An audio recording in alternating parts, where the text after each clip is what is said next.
are not exhausted by the mountain of paperwork on your desk or the hours spent in flickering fluorescent light. You are exhausted because you have spent a lifetime kneeling. You are weary from the suffocating weight of inferior minds and the hollow, decorative moralities of the 99%, those who believe the world is governed by fairness. Gaze upon that empty throne. In the high-stakes battlefield of negotiation, there is no seat for the seeker of justice. It is a void waiting to be filled by a psychological architect, someone who understands that the table is not a place for win-win fantasies, but a stage set to devour the weak. The kindness you currently cling to is nothing more than a set of voluntary shackles, a mask for the fear of being truly powerful. We know that the world does not look at things as they are, but as it wishes them to be, and that is why the crowd is always ruined. To ascend, you must perform a purge of your own internal fortress. You must become an outlier, a creature of both the lion's strength and the fox's cunning. The question is not whether the techniques exist, but whether you dare to be ruthless with your own weakness. Are you prepared to stop being the prey and start being the ruler who designs the battle formation, the strategic trap, long before the opponent even realizes the game has begun? Most fools believe that negotiation is a rational exercise, a clean exchange of logic and data. They are wrong. No matter how many mathematical theories they use to dress up their deals, the creature across the table remains an animal. Behind the expensive suits and calculated smiles, they are driven by the same primitive engines that moved our ancestors: naked fear, insatiable greed, and the raw instinct for survival. The 99%, the crowd, live in a dream of win-win fantasies and moral plays. They are the dupes of their own simplicity. If you find yourself standing in a crowded room, looking at their ethical maneuvers and feeling an icy, profound sense of loneliness, do not mistake it for a flaw. This isolation is not your weakness. It is the first sign of an evolutionary mutation. We recognize this as the instinct of the 1%, those who have shed the skin of the herd to become the architects of their own reign. While the crowd exhausts their breath in useless explanations, you understand a truth they fear: that silence is the only internal fortress that no army can breach. You have realized that to control the world, you must first purge the need for its approval. You are no longer one of them. You are becoming a psychological architect, building your empire in the space between what they say and what they actually fear. Welcome to the reality of the elite. The masks are off. Now, let us sharpen your claws. Engrave these secret commands into the stone of your mind, for they are the only compass for a true psychological purge. To rule the table, you must first rule the perception of reality. People will only fear you when they cannot predict your steps. In the courts of the men of old, a prince was taught that to be a psychological architect, he must be a great pretender and a dissembler. If your opponent knows your nature, they know your price. But if you remain a void, an enigma, they will build a prison of their own anxiety. We know that it is better to be a fox to discover the snares and a lion to terrify the wolves. By remaining unpredictable, you force the 99% to play a game where the rules change every time they think they have won. Kindness without claws is just weakness in disguise. The crowd will tell you that the world fantasies of win-win are the path to success. They are the dupes of their own simplicity. We understand a harsher truth. A man who wishes to act entirely up to his professions of virtue soon meets with what destroys him among so much that is evil. If you must choose, it is much safer to be feared than loved. Why?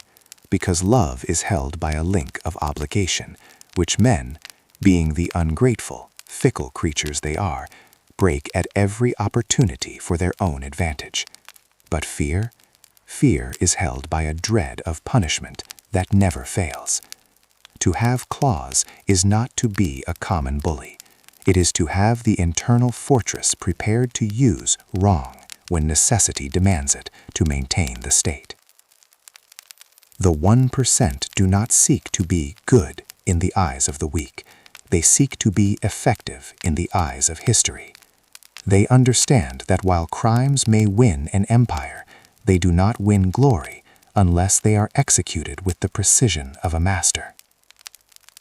The revelation is complete. You now hold the keys to the forbidden lands, but a key is useless if you lack the coldness to turn it. Now, let us move from the philosophy of power to the battle formation, the actual mechanics of the purge. To rule the table, you must stop thinking like a negotiator and start acting like a psychological architect. The techniques we provide are not mere suggestions. They are the structural beams of a battle formation, a strategic trap designed to collapse the opponent's will while they believe they are still standing. 1. The beast nature, the lion and the fox. To reign, you must know how to use both the laws of men and the instincts of the beast. As a psychological architect, you must be a fox to recognize the snares and a lion to terrify the wolves. In the physical world of negotiation, words are your least effective tool. We follow the 7-38-55 rule. A mere 7% of your message is words, while 38% is your tone, and 55% is your body language. To exert dominance, you must weaponize your presence. The master manipulator uses a deep, slow voice to trigger an unconscious submission in the opponent's primitive brain. While the 99% rush to speak out of anxiety, you use the lion's stillness and the fox's gaze to make them feel the weight of their own inadequacy. 2. The door-in-the-face purge. The crowd believes in compromise. We believe in irrational reciprocity. This is the door-in-the-face technique. To begin the purge, you must present an extreme, perhaps even insulting opening demand that you know will be rejected. When the opponent slams the door on your first demand, they experience a psychological trigger to meet you halfway when you offer a second, more reasonable proposal. In reality, this second step is what you intended all along. By moving from a fantasy position to your actual target, you make the opponent feel they have won a concession, forcing them to yield further ground to maintain the balance. They are not negotiating with you. They are negotiating with their own need to be reciprocal. 3. Loss aversion architecture. The human animal is not moved by the hope of gain, but by the paralyzing fear of loss. Studies prove that men are far more motivated to avoid a loss than to achieve a gain of the same size. Do not waste your breath describing the benefits of your deal. Instead, construct a phased architecture of loss. Paint a vivid, inescapable picture of exactly what they will lose: their prestige, their stability, their fortress, if they refuse your tetrant. When people feel the soil of their status quo shifting, they will agree to terms they previously found intolerable, just to stop the bleeding.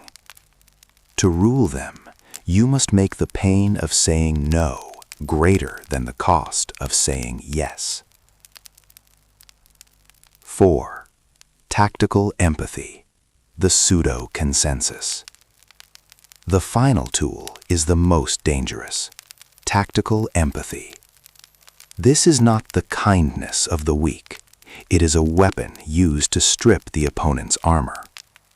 It is the act of recognizing their mindset to leverage it for your own outcome. Use the Jedi mind trick of mirroring, subtly imitating their speech patterns and word choices to create a false sense of safety. Follow this with labeling.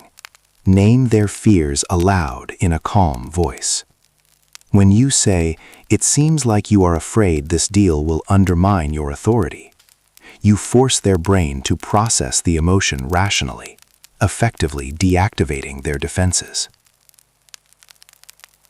Do not fear their no. In fact, encourage it.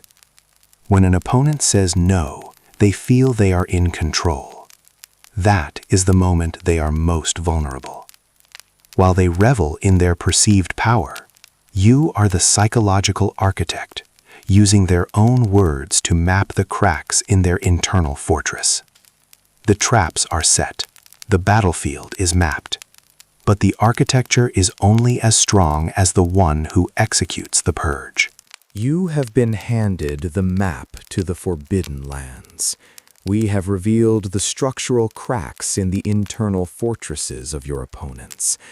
But mark my words, knowledge without the ruthlessness to execute is nothing more than intellectual refuse, waste gathered by those who are destined to be ruled. Do not click follow if you are searching for the warmth of comfort or the hollow validation of the herd. We do not write to soothe, we write to rebuild. If you seek the win-win delusions of the 99%, look elsewhere. But if you have felt the mutation within, the cold clarity that separates the ruler from the ruin, then leave your oath in the shadows of the comments below. Declare that you are ready to ascend to the level of the architect. This is the level where the fear, the greed, and the fragile emotions of others are no longer obstacles. They are merely the cold stone bricks you will use to build your empire. Never forget the law of the table. The world does not judge you by the truth. It judges you by the despair in your voice. If they hear the tremor of hesitation, your strategic formation will collapse before the first move is made. As this screen fades and the silence of reality returns, a choice remains. Will you continue to kneel before inferior minds, or will you be the one to stand and fill that empty throne?